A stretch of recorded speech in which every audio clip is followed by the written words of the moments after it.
And what is it you want to chat about, Jekyll? You've made a scientific breakthrough, and I feel in the wrong hands your knowledge or serum you perfected could give the wrong people advantages against things. But for us at Prodigium, for our enforcement teams, they could use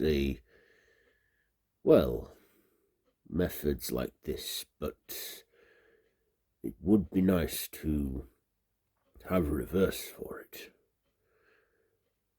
Look, if you want to stay invisible, be my guest. But at least perfect some kind of serum which can make the reverse happen. We've looked up on your work, we've copied everything down to the last detail is in our databanks, and we have everything. I see. Why do you want me then to do it? Because we need people of your skills. How would you like to die? What? Well, write you off as dead.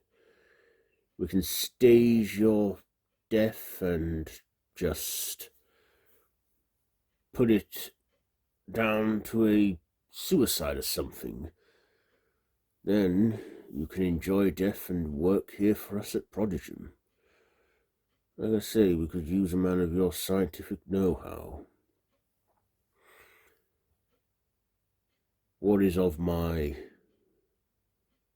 love interest? Said Griffin. Your love interest? Flora. It's my understanding that she committed acts of adultery. You still care for her? Of course I do. I understand why she would do such a thing, but I'm mad at her for doing it. Tell me, is she all right? Jekyll then says, she has had a talk with one of our agents, convinced her to not speak a word of this. What is it you do here at Prodigium? Said Griffin. Our job has been to create the illusion that man is alone. We make sure that the monsters people tell stories about stays that way. Of course, with the advancement in technology in the last century or so, with cameras and sightings and stuff, there's only so many times we can brush it off as a hoax. But we get by. Tell me, Doctor, said Griffin, did you ever make that breakthrough you was on about with your, research? I'm dealing with that. And as I say, it's a mistake that I should never have made. There's something in there, isn't there? You've done something, haven't you? That's enough. Think about what I've said. Like I told you, we could use a man of your skills. Right, said Jack. Meanwhile, in the hospital, Arthur wakes and goes, "Huh," with Flora sat at his side saying, "It's okay." "Where is Jack?" "He's been taken care of," said Flora. "I think that he's going to get the help that he needs now." The help that he needs. Tell me, could you perfect something that could cure him? No, but he definitely showed me all the things that he required to make a serum, and I could make an invisible serum just like that. Are you? I don't know. But whatever Jack did, it's had an effect on him. Psychologically, he's become more violent, more brutal, like he's become intoxicated with power. I don't think he's the same Jack we know now. You see, he's become, I know, become a monster. I hate to say it, but he has.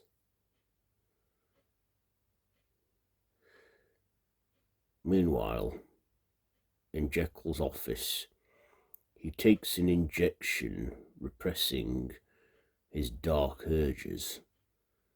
He then gets a knock on the door. "Come in," he says. Walking in is Agent Whale saying, "So, is Griffin a guest or a prisoner? We're keeping tabs on him. Has he said anything?" "Yes, as a matter of fact, I believe he's willing to cooperate." He then is approached by Griffin as he requests his presence, saying, "So, you've agreed to cooperate with us?" "I have. I can tell you that, theoretically, this idea of becoming invisible was something, but just think, though, you send agents out there to be unseen, undetected. They're going to be stark bollock naked. So what if we could make clothing invisible instead?" "You're saying, what, make an invisibility suit? Is it possible?" "Well, camouflage and such, maybe. But also, I should just be the only one that should be invisible. Think of the things I could do. I could help during scientific inconveniences on the field. I think you're getting a bit too ahead of yourself, Dr. Griffin. An invisibility suit. Do you know what technological skills are required for such a thing?" "I need time to design."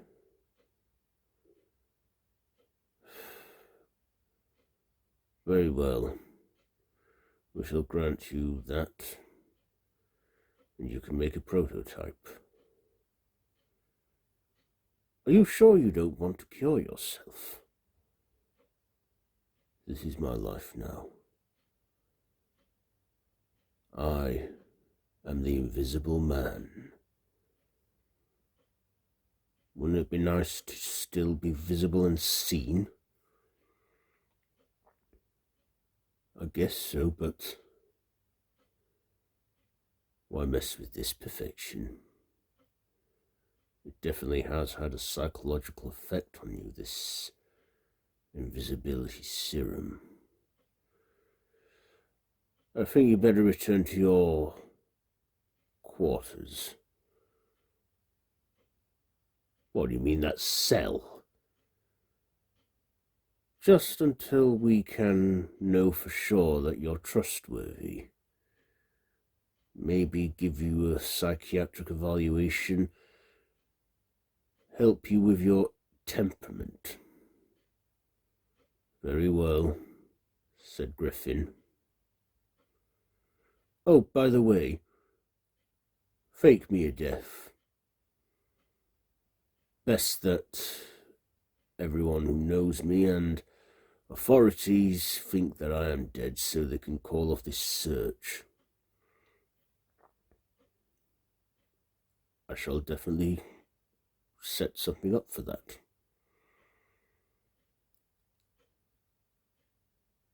On the news, a few days later, it's reported that Dr. Jack Hawley Griffin was found dead in the Thames, taking his own life by suicide. When Flora hears of this, she is distraught and turns to Arthur for comfort. Arthur then says, it's what he wanted. He can't live with himself. Unable to cure himself. He's took that knowledge of invisibility serum to his grave. Yes, he has. Then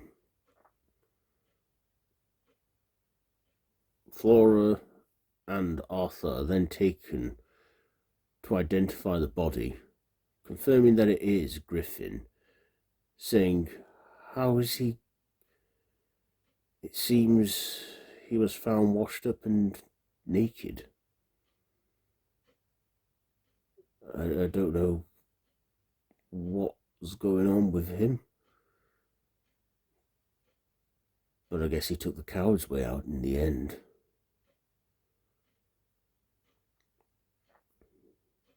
Meanwhile, Griffin hears of this report, being impressed that they managed to make a duplicate of his body, a fake, saying, how do you do that? As he sits in an interrogation room, Jekyll tells him, oh, we get a dead body of someone and then we use some old trickery, make your face look like it's yours and, well, just make it look like you were dead. That's our job. We can make things disappear and make things convincing. So, no one is no longer searching for you, and those who are close to you now think you're dead. By the way, what is this you've been doing? Jekyll looks at design, saying, invisibility suit. It's got to be better than the serum, at least you can undo that. My mistake was thinking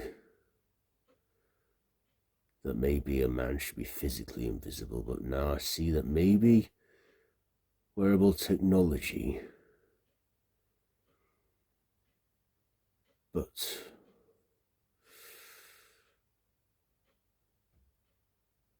I want my end of the deal. I want better living accommodation. Keep me in there if you have to and bring me out when you need me, but I can't stay in that shithole of a cell. Why, you have food and water provided for you. Yes, but I want to feel at home. I'll see what I can do. Until then, you will return to that cell we provided you. Very well.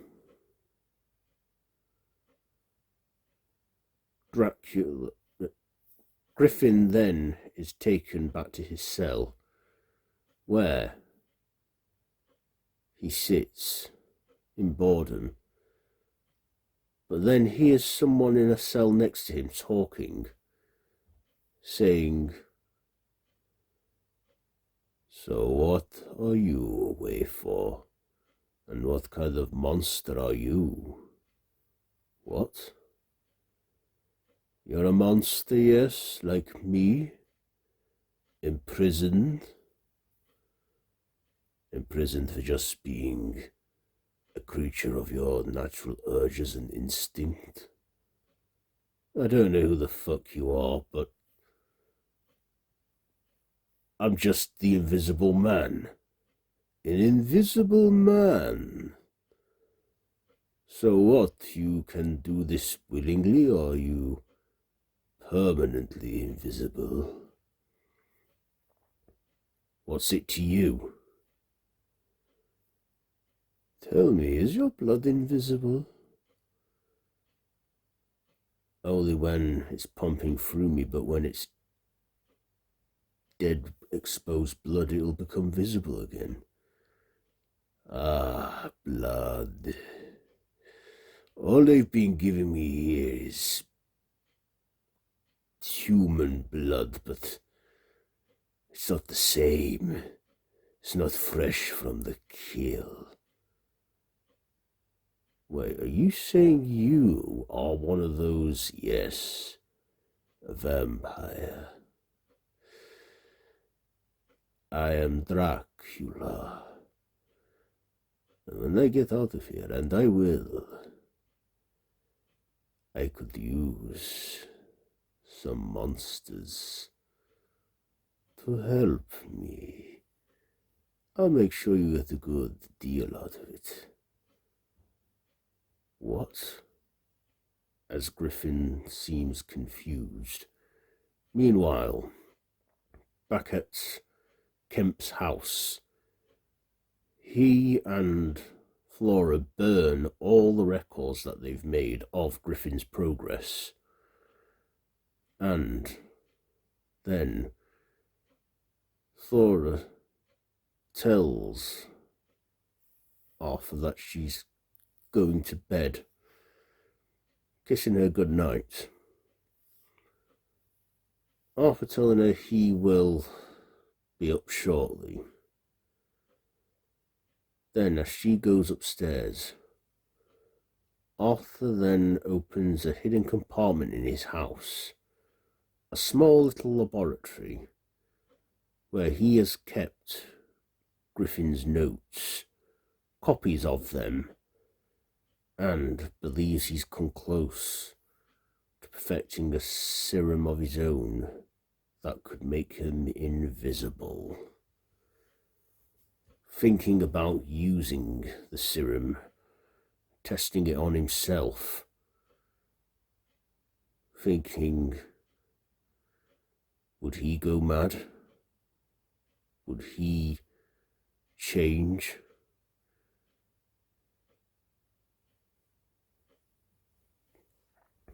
And then has a vein ready as he heavily considers injecting himself with the invisibility serum. Then, putting the syringe down, he then feels, I know you're not dead, Jack. That body may have looked like yours, but I know it's not you. So where are you now? Because you're unseen.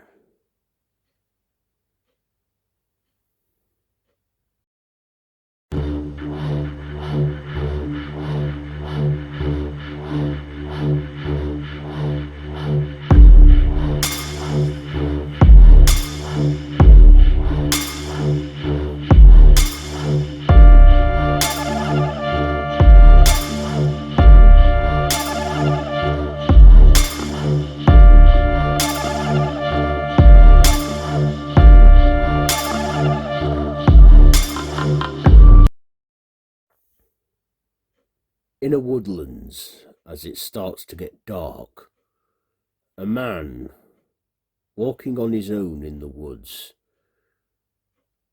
walks deeper and deeper into the centre of it. There, he removes his coat, his shirt, his shoes and socks, folds them neatly and puts them into a plastic bag so that they don't get wet or anything like that. Sitting in just his trousers, he waits until he looks up at the sky and sees the full moon come out. His eyes then turn yellow as he collapses to the ground and yells in pain as his bones in his body begins to break, as he starts to transform into a wolf-like creature, a wolf man.